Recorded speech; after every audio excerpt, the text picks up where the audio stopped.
everyone to Coffee with the President. Today we're at St. Peter's University. We're in Peacock Nation, and we're so lucky to have President Dr. Eugene Cornacchia with us. Thank you. It's great to be here. It's great to be here. Thanks for having a little coffee. You're welcome. We're producing an episode of the College Tour. You're going to love the story, what this university has to offer. But I want to just start out with your legacy here, because you've been here over 40 years, from professor to provost to president, and you've had a major impact on the just impressiveness of how this university has pushed forward. How do you describe your time in this community when you're talking to your friends and family? Oh, well, it's, this is a team effort, of course, and that really truly is the case. We've expanded our various academic programs over the years, including new graduate programs, for example. But we've also done a lot to improve the student experience, which is something we work on all the time at St. Peter's. And so as I think back over the last couple of years especially, I think about our Guarini School of Business, which is a completely renovated facility for students. It makes their learning experience state-of-the-art, top-notch. It gives them the tools they're going to need when they go out into the world of work. It has collaborative learning spaces, seminar rooms. It's got a beautiful new data science lab with state-of-the-art technology, including Bloomberg terminals, which is kind of rare for schools of our size. But it's just a great facility. So I'm really proud of that facility, and I think the whole community has really embraced it.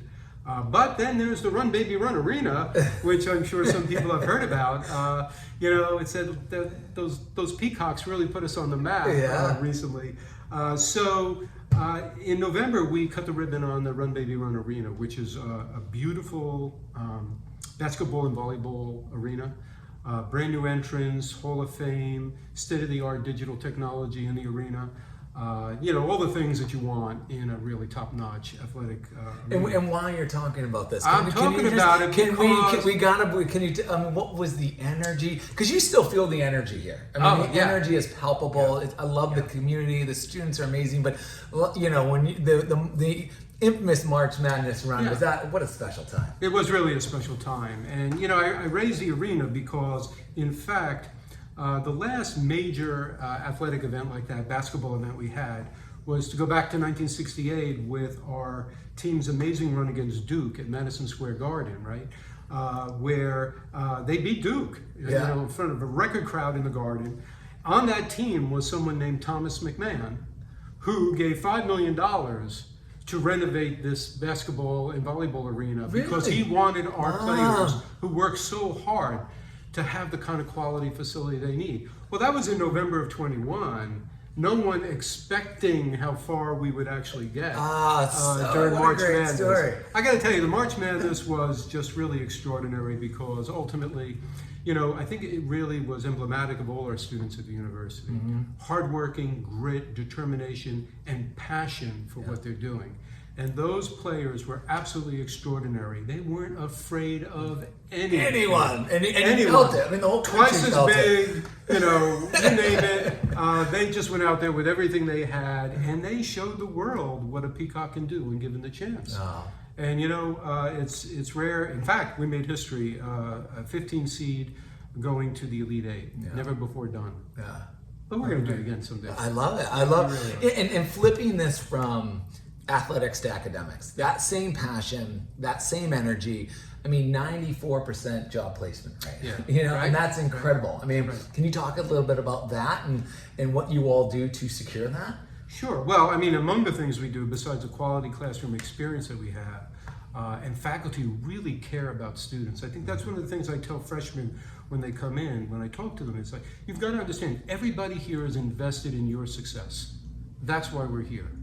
And so that you feel it, and you're all going to watch this in the episode. It funnels through everything we do. And in fact, one of the things we did about a decade ago was really build a quality experiential learning program here. So our students get internships, they go out and have practicums.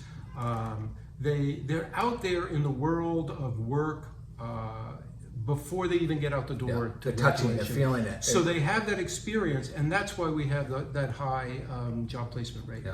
And it doesn't hurt that you're right across from Manhattan.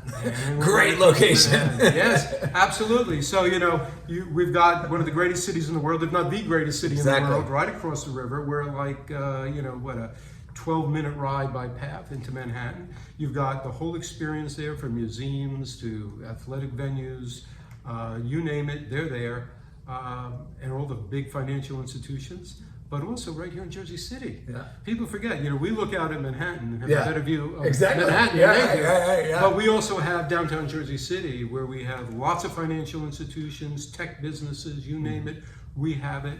Our students get internships there as well as in Manhattan.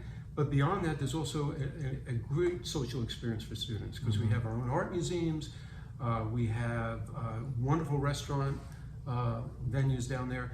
And I think Jersey City is an up-and-coming city, of course, and it's been up-and-coming for a long time now. So much so that the famous Pompidou Center in Paris is opening its only U.S. museum here in Jersey City. Oh, that's awesome. So we're all looking forward to that. Oh, that's great. So, what's next? What's, what any sneak preview? I mean, we're going to talk about some stuff in the episode, but anything of like, when you look at the next few years down the road, what do we want to tell the audience to look forward to? Well, I think, we're always going to continually look at ways we can enhance the student experience by upgrading facilities, which we've been doing on an ongoing basis. But we're always looking for new ways to teach and reach students. So, of course, COVID kind of pushed us to do more online learning and blended learning. We're doing a lot of that. But as we go forward, we're always looking to innovate and do new things. And I can't talk about too many of the things that we have under wraps, because we don't want to tell our competition what's going on. I got you. But let's put it this way.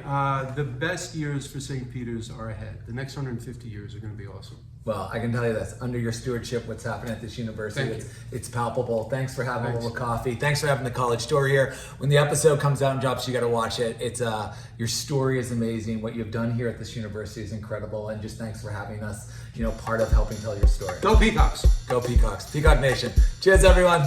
Cheers.